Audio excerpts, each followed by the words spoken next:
Hey everybody, and welcome to another webinar series from Avidyne. This one is going to be about everything you need to know about Wi-Fi and the IFD. We're going to be talking specifically today about software 10.3 or AviOS 10.3 and some of the new features in there. I know we've been getting a lot of questions in tech support and on the various social media pages about how this system works. Maybe we've read the pilot guide and it's still not clicking. So we're here today to shed some light on that subject and how to make the entire system work with either the host network of the IFD or a compatible wireless portable device. I'll be talking about all of that today. So I'm joined today by Tom Harper, Director of Marketing, Will Reichert, Pilot IFD Support, and then Frank, our Tech Support Training Lead. All of our emails and contact information is below. Just word of note, just make sure that your speakers are on. I will have a Q&A at the end, but we do have the chat open and available, and those folks are going to be helping me out in the chat while I'm giving this presentation. This webinar is being recorded, so as you guys know, a webinar replay will be emailed out to you. If you registered for this, you'll get that, obviously, since you did and you're all here, you'll get that webinar replay, and then we'll also have it on the various websites, YouTube and whatnot, shortly thereafter. So getting right into it, what I'm going to be talking about today is specifically Wi-Fi and the IFD. For the sake of brevity, this is really intended to be a shorter webinar, so we take a deep dive into a single topic. So it's not going to be an hour-and-a-half long webinar. It's going to be fairly short. What I'm going to be talking about specifically with Wi-Fi and the IFD is the host network and how that works, how to set it up, how to set up your IFD as a client, much like you would set up your iPad. Your iPad is usually a client. You're not hotspotting off of that. I'm going to get into wireless portables. That tends to be the biggest question that we have. So I'll be explaining a lot of things about that. A little bit of a how-to, how to get all that set up for your wireless ADSB in on the IFD itself, and how some of those apps do work and how it all plays in with itself. And then finally, we'll do a Q&A at the very end. So moving right along and jumping right in, what we're looking for specifically, if we want to connect and use the Wi-Fi module that's built in, free and included with your IFD, is let's take a look at our software status page. First off, if we're not seeing any indications that we can set up Wi-Fi, the first thing that I'm going to have you guys check is your software status page, and let's make sure that the enet/IO option is highlighted. What I mean by highlighted, white letters on a green background. We need to make sure that's enabled, and if it's not, just email tech support and say, hey, I don't have all of my options. Give us your tail number, IFD serial number. We'll turn that right around and get you a DSF file to load up to go ahead and enable those. One thing to note too, I'll get into this a little bit later, but the ports enablement is not something that we give you. Ports is an enablement that is activated when the IFD is configured for wireless capstone, and that doesn't apply for wired ADSB in. So you won't see that ports thing if you've got a wireless ADSB receiver enabled in there. But if we're trying to connect a portable, that is going to be an indication that the wireless portables section in your maintenance mode in your IFD is enabled for wireless capstone, and that's what that looks like there on the bottom left screen in maintenance mode. So once that is enabled, you'll see the ports enablement show up on your software status page in flight mode. Okay, so I'm going to spend some time specifically up front about the host network itself. Of course, remember my previous webinars with 10.3, and if you have updated to 10.3, you'll notice that your Leo Wi-Fi SSID is now renamed. It is IFD underscore and then your IFD serial number. That denotes the IFD hotspot, and you'll see that in parentheses. So you're not looking for the SSID and then parentheses IFD hotspot to connect. All you're going to see is the IFD underscore and serial number. So that's your new Leo Wi-Fi. That's what it is now. And of course, all of that's customizable. You can change your password. You can change the SSID. So getting into that, how do I change that? And all that stuff's customizable. If you go to your network name, and remember, our user interface now is a push, twist, push thing. So you highlight your network name, you push the bottom right knob. and then you'll be able to edit those fields. And then you use your big knob, little knob to change those just as you had previously. And that's how you go ahead and change your network name. Your network name and your password are both customizable, but keep in mind, I know this has come up, your default password being ABCDEF1234 as before, that is customizable, but remember that is an 8-character minimum. So some folks were wanting to put their tail number in as a password and they were realizing that it couldn't work. How the system architecture goes with this is that you do need an 8-character minimum password. So just, plug in whatever you want it to be. You keep it the same, doesn't matter, as long as it is 8 characters. That's what it's going to be for your password. Now, once we do that, if it's not automatically connected on startup for the host network, let's say the setting wasn't there previously, you had Wi-Fi turned off before you last shut the IFD down. If we do need to manually connect it, it's real simple. Let's just put your cursor over the network that you want to connect to. In this case, the Leo network or the host network. We highlight over that in number 1, and then we go over to the connect line select key and push that. The Wi-Fi icon inside that block here to the right of my number 1 screen, I don't know if you guys can see my mouse, but that's going to fill up in green. And then once it's completely connected, it'll remain solid. It'll say connected. Your Wi-Fi icon up here will turn green. It'll say connected down here. So that's how we know that we've got a good connection on our host network. And then from there, we can just go over to our iPad.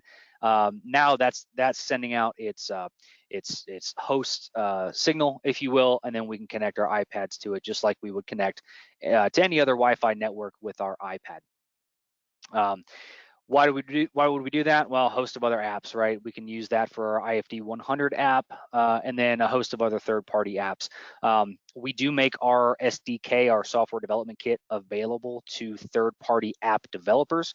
So anybody that's out there that is building an EFB or they're building a flying app that wants to integrate with the IFD for whether it be flight plan transfer to receive GPS information or anything like that, all they've got to do is reach out to us in any which way, and then we'll work with them to get our SDK out to them and get them whatever they need to get them up and running so that we can integrate the IFD and their EFB.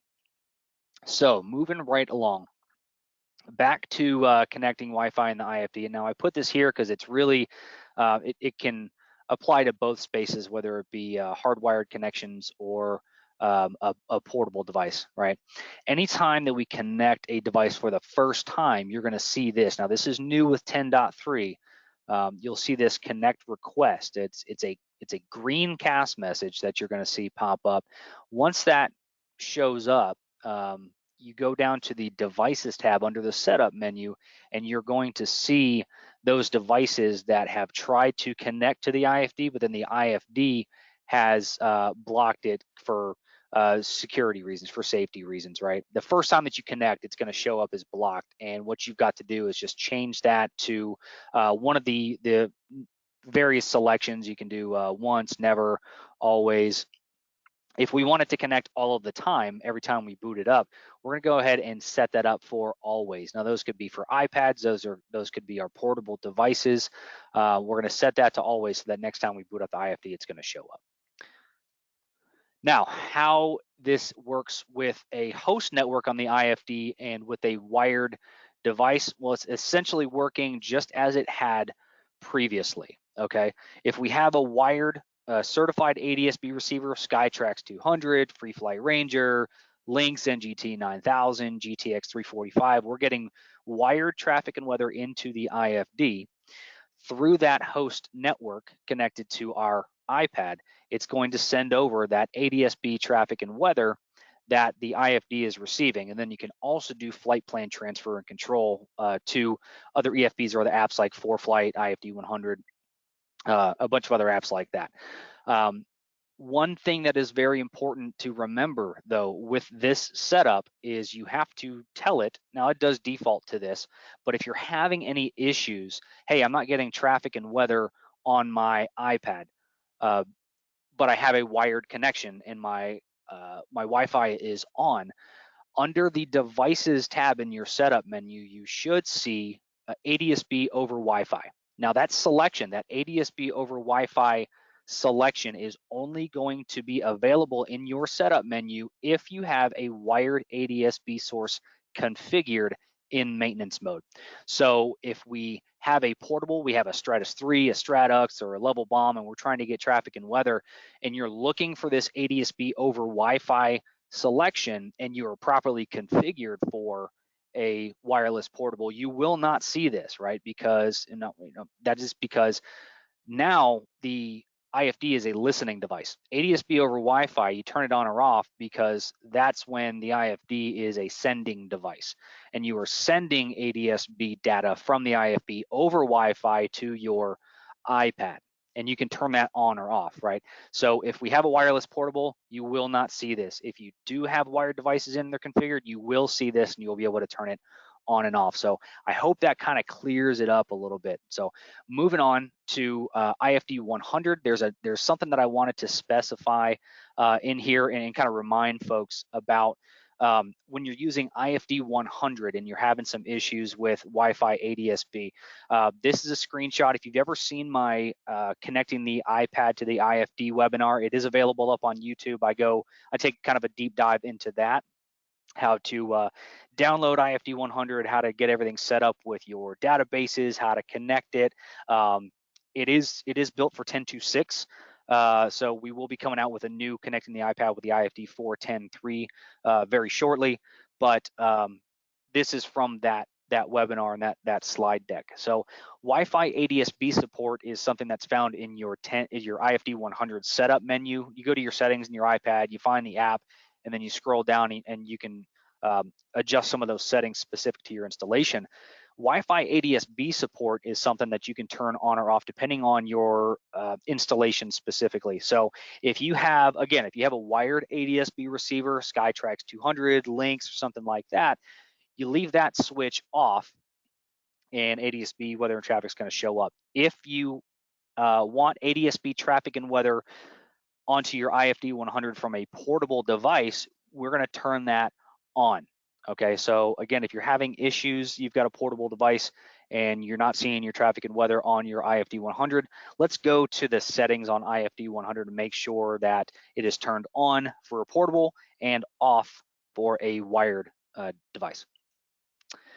So how this works again with ForeFlight, it kind of looks like the previous one. I had IFD 100 pulled up, but it works exactly the same way, right? Host network IFD, it's sending ADSB traffic and weather when we have all of our settings and everything configured the right way. We can do flight plan transfer with ForeFlight, and then we're getting that certified wired ADSB weather and traffic into the IFD from that device that's hard mounted and hardwired into our IFD.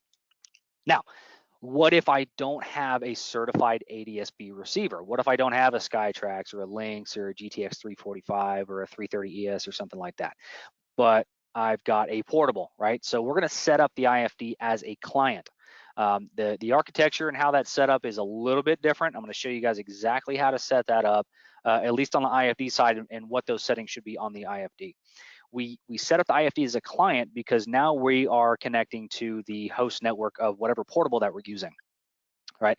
And how that works is we get ADSB in from the portable device, and I'll talk about that in a little bit later. And we can still use devices that don't transmit ADSB over Open ADSB. And I'll get into Open ADSB protocols and GDL90 and extended GDL90 a little bit later, but that was another question that came up is folks say, hey, can I still use my Stratus 2? You can, but I am going to go into the limitations of that device itself and why certain devices work and why certain devices don't. So I'm going to talk about all that here in just a minute.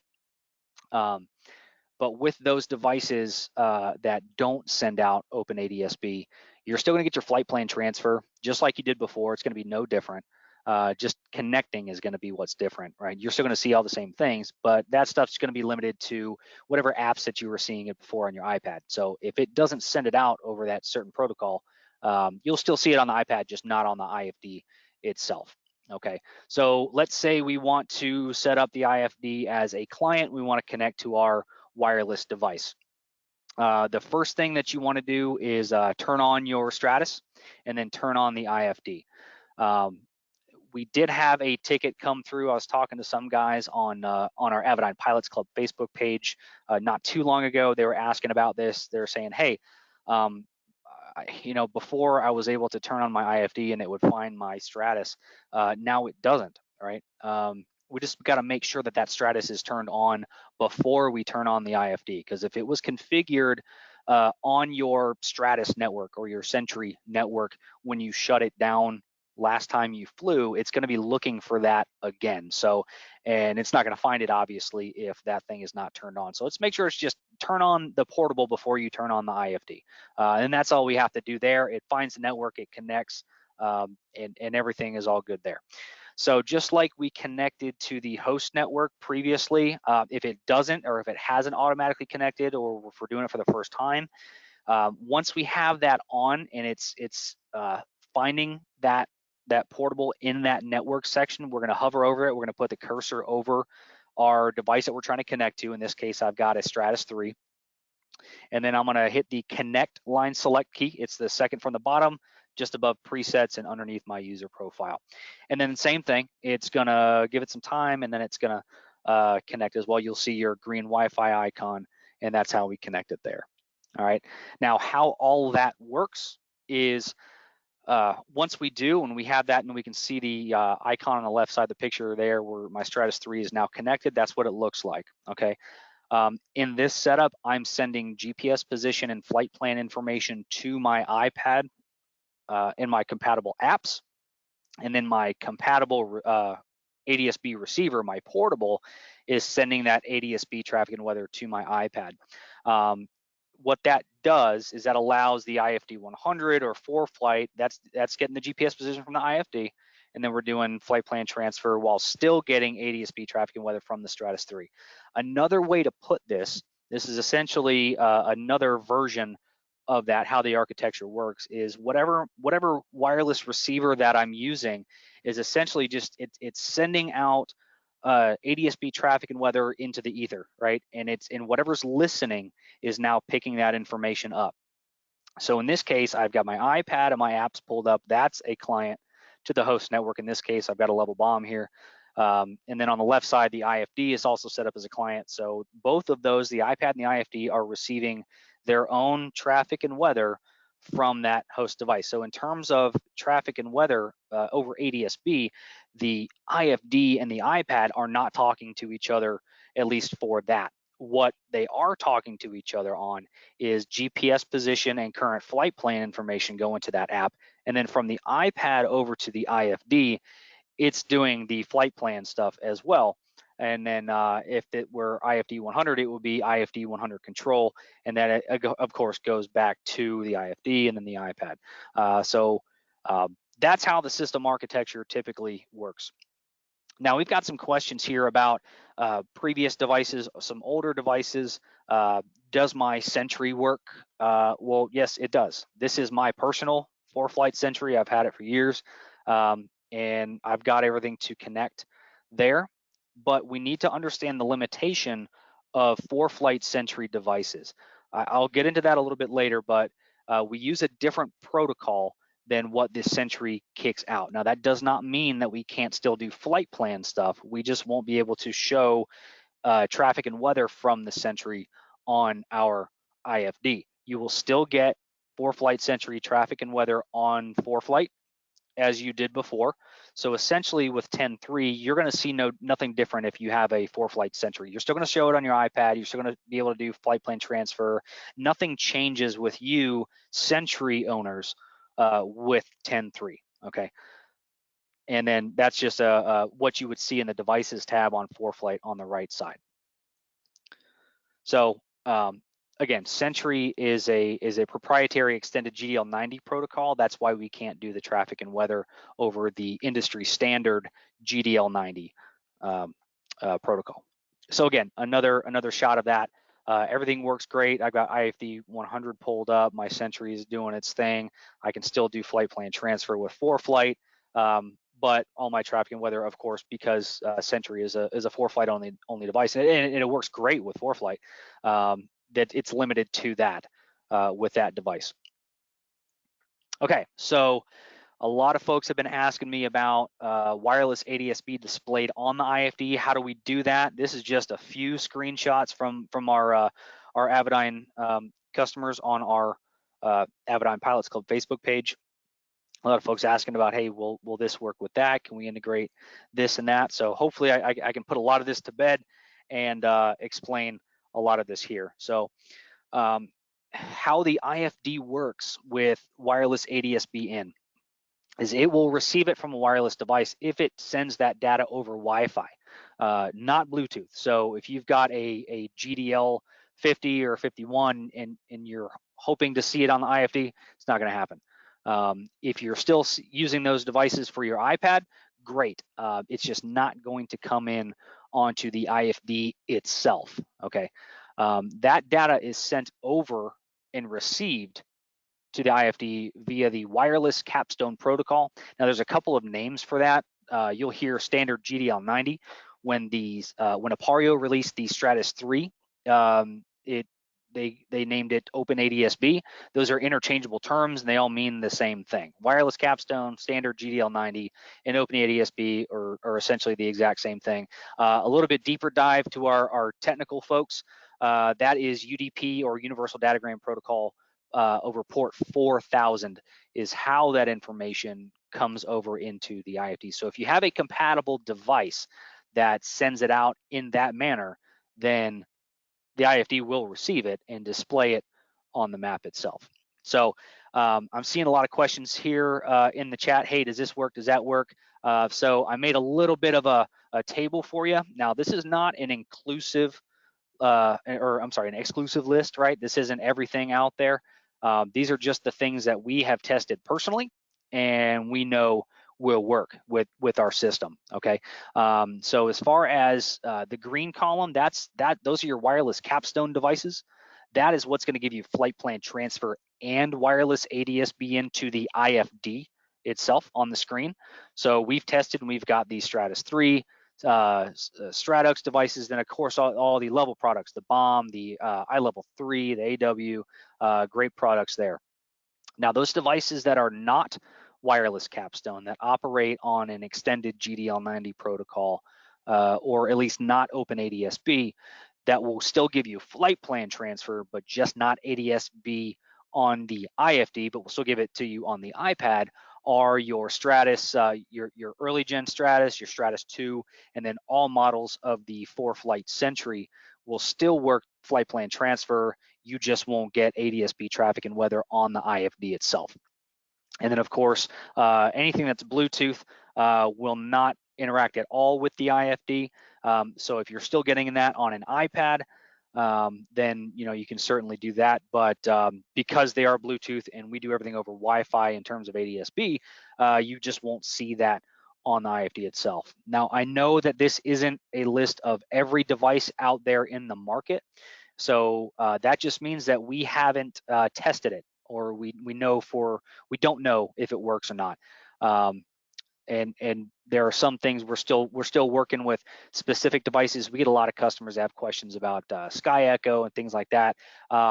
We just have not personally tested those devices out. Those are mainly in theory only, and that's not really something that we can own or claim to work right off the bat. If you have any questions about that, that's the information that we have, that letting you know that we receive that information on that. If you're unsure, ask the manufacturer, whatever portable manufacturer that you have, see if they send that over wireless capstone over Wi-Fi. And if they do, then in theory it should work. But we don't test all of the devices that are out there, and we're more than happy to work with any of those folks if they have the ability to change the ports. I know. Working with Level's a great company, and they had some different ports there that that would require the change, and we've been working great together getting those changed so that works a little bit better. But any of those companies out there that have those devices that can send it out over that, that's all it really takes, right? But we don't test all of the devices. So let's say I have my portable device and I want to configure it and I want to make it work. How do I do that? And what does that look like on the IFD as far as a configuration and setup? How we're going to do that is in maintenance mode, we have to enable wireless capstone, and that's going to be in the wireless portables section, kind of towards the back, so one of the last pages in maintenance mode in your config tab. Make sure that capstone is enabled, and then what you're going to have to do is actually disable any wireless ADSB inputs. Now, this is why I say if you have a wired ADSB receiver, maybe setting this up to show ADSB wireless traffic and weather on your IFD is not the most ideal thing. That's if you have a certified wired input like a Skytrax 200 or something like that. Stick with the certified wired thing if you have it. Because there's a few benefits to that, but with latency and traffic alerts, you're still getting those with a wired input. There's really no sense to go through all of this just to get ADSB from a Sentry onto your IFD if you already have that. But it will not work at all if you do not have those wired ADSB inputs disabled. So enable wireless capstone and disable those wired ADSB inputs, and only the ADSB inputs. You don't have to disable the outputs, just the inputs where the IFD is receiving ADSB traffic and weather from an external device. So we do get some questions here a lot about different things specifically. This is just an example. One of the questions that we get a lot is, hey, I've got a 330 ES that's giving me traffic to the IFD. Of course, the 330 sends that in over, I want to say that's Eric. I have a Stratus 3 and I want weather on my IFD. Do I have to disable traffic from the transponder? Yes, you do, right? The IFD listens for traffic and weather on the same data stream. This is why I'm saying if you have a wired ADSB input enabled, don't mess with it, right? Leave that portable for the tablet. The portable receivers are a great backup, but if you already have a wired ADSB receiver, you already have something out there that is arguably better than any wireless portable out there, for the simple fact that it's certified. It gives you traffic alerts on a certified box, things like that. Not to take anything away from the wireless portable guys, because they make some amazing products, but there's a reason why these are certified. And having it hardwired into the IFD, it is a better system than a wireless setup. So if you have that, keep it there. If you don't, and you have, that's all you've got is your portable receiver, then absolutely set it up that way, and we'll help you along the way. All right, so specifically, we do get a lot of questions about Stratus 3 and ForeFlight specifically.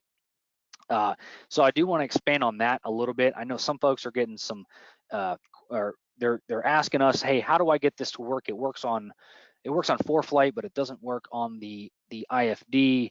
Or if I turn on my ForeFlight, it kicks my Stratus into ForeFlight mode. All right. So if you've ever turned on your Stratus and you've connected everything, and if you pulled up ForeFlight, you've probably seen this message pop up if you have a Stratus 3. And what this is doing is ForeFlight is, what it's trying to do is trying to turn that Stratus into ForeFlight mode, and it's asking you, hey, do you want to do this? So if that's what you're trying to do, is get traffic and weather on the IFD and on your ForeFlight app on your iPad, go ahead and hit cancel. What we found that it may take a few tries, and you may have to restart ForeFlight to get it to stick. But that's just what it takes. I think I've had to do it twice. You pull it up, it'll prompt you this. I hit cancel. It'll probably ask you again, and if that doesn't work, restart the ForeFlight app. And once I had done that, I started to see all of my ADSB products show up on ForeFlight there. So again, hit cancel. May have to do that a few times, and then restarting ForeFlight typically works. Now, if you do have a Stratus 3 and you want to see exactly what protocol that it's sending out that ADSB information, if you do have the Stratus 3 Pilot's Guide, it does talk about the Stratus Horizon Pro app. It is a free app, according to Apario. That's one of those things where you should certainly download that. I know they as well offer a lot of options. They do have some great products in this app itself. I'm not trying to sell you on the app, but I am saying that they do say this is a requirement if you want to change the output protocol on the Stratus 3.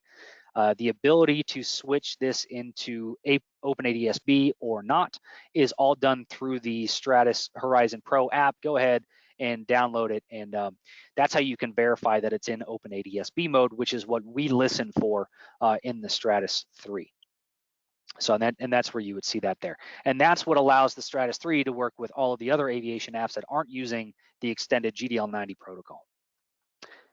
Some of the things that that we also have gotten is some questions once we've got everything set up and we're on the ground and we're using our portable device. We've got everything configured right and everything's set up, but we're getting these CAS messages on the ground. ADSB traffic sensor fault, TIS unavailable, data link receiver fault, traffic sensor fault.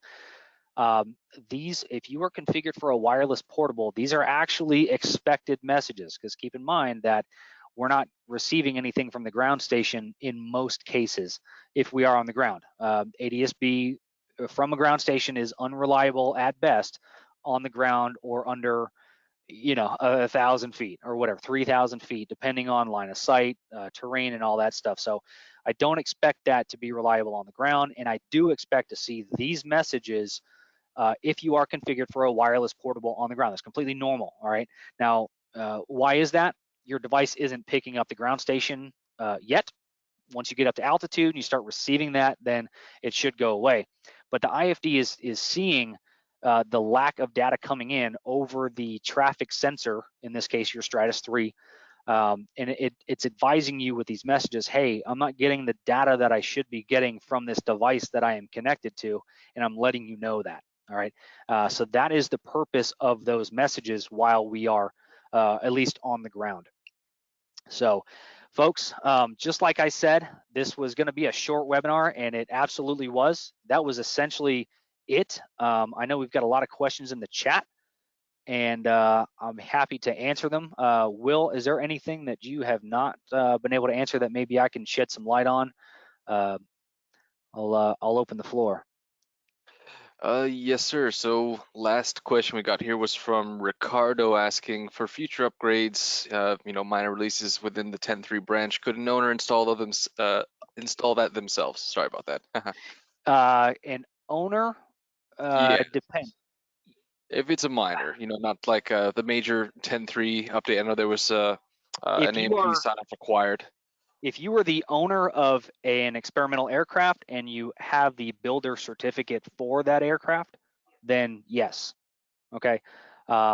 As far as regulations, if it were, for example, me, if I wasn't an AMP, I would not be able to do software updates on my Cessna 182. Okay, I can do database updates. I can upload nav databases. I can upload terrain databases, but software updates do not fall under the scope of preventive maintenance in Part 43. So even minor updates do require at least an AMP sign off or proper, appropriately certified personnel, right? Repair station, AMP, IA, something like that. So pilots without a mechanic certificate on a certified plane should not be, or they cannot legally sign those off. How you do that with your mechanic is your business, and their certificate would handle that, right? So, but they would be required to sign that off that it was done in your book. Yes. All right. And then another question here. Steve asks, how does the Dynon Skyview HDX and 10.3 play together? So I'm guessing that Steve means, of course, the Wi-Fi capability of the Dynon and, of course, the IFD. Yeah. So in terms of interface as an external PFD, it's a fantastic device. In terms of Wi-Fi, they have a different module there, and I believe that information comes in over serial data, not necessarily over the Skyview network. That's one of those things that wasn't on my list, and it wasn't something that I have personally tested. But I do have a line with the great folks at Dynon, So we can certainly nail that down and see what that architecture looks like and what we can do to do that, because I do get a lot of questions on that. It's just not something that we have personally tested. But if that thing sends out wireless capstone over UDP port 4000, then in theory, yes, it should absolutely work. Alrighty then.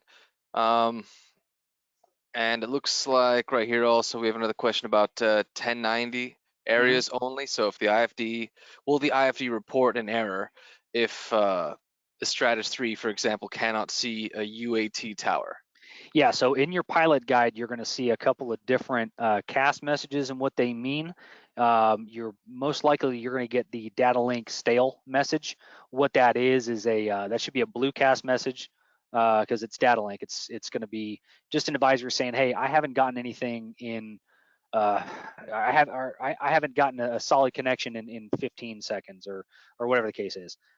It's going to let you know that it's not finding a ground station or is no longer connected to a ground station.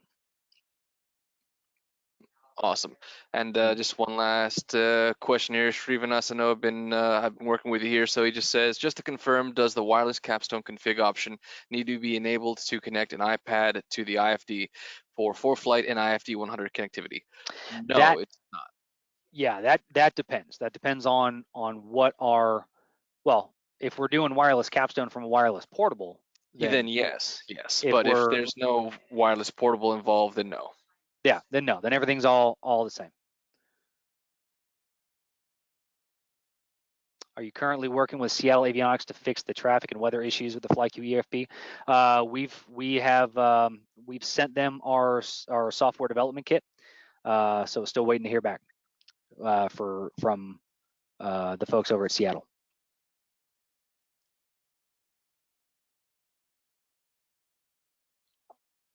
Here's one. Timothy Mead. I'm installing a GTX 345 in a month. I want to see traffic and weather on ForeFlight and on the IFD. What are the settings for this configuration? So that's a certified hardwired connection, Tim. The wireless capstone is not going to matter in your case. So let me do this. Let me jump back to the settings here. Let me talk about ADSB forwarding. So in this case, for you, it's going to be much like this architecture here, right?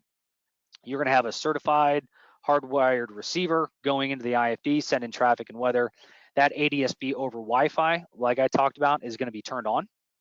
That's what's going to allow traffic and weather from the IFD to then be sent wirelessly over Wi-Fi to your iPad. And that's essentially how that is going to be set up. So very, very simple, simple architecture with a hardwired device. All right, guys. I'll take one more question. Sorry, I'm new to the IFD. What is Capstone? Capstone is a protocol. It's a language. That's how that information gets sent over. It's just a set of ones and zeros. Is essentially what that is. It's a code language. How that stuff gets sent. All right, guys. That was it. I said this was going to be a really, really short webinar this week. If you guys have any questions at all, please reach out to us over at techsupport@avidyne.com, pilotsupport@avidyne.com, and we'll have this webinar up for a replay very soon. So thanks, guys, and have a great rest of your day.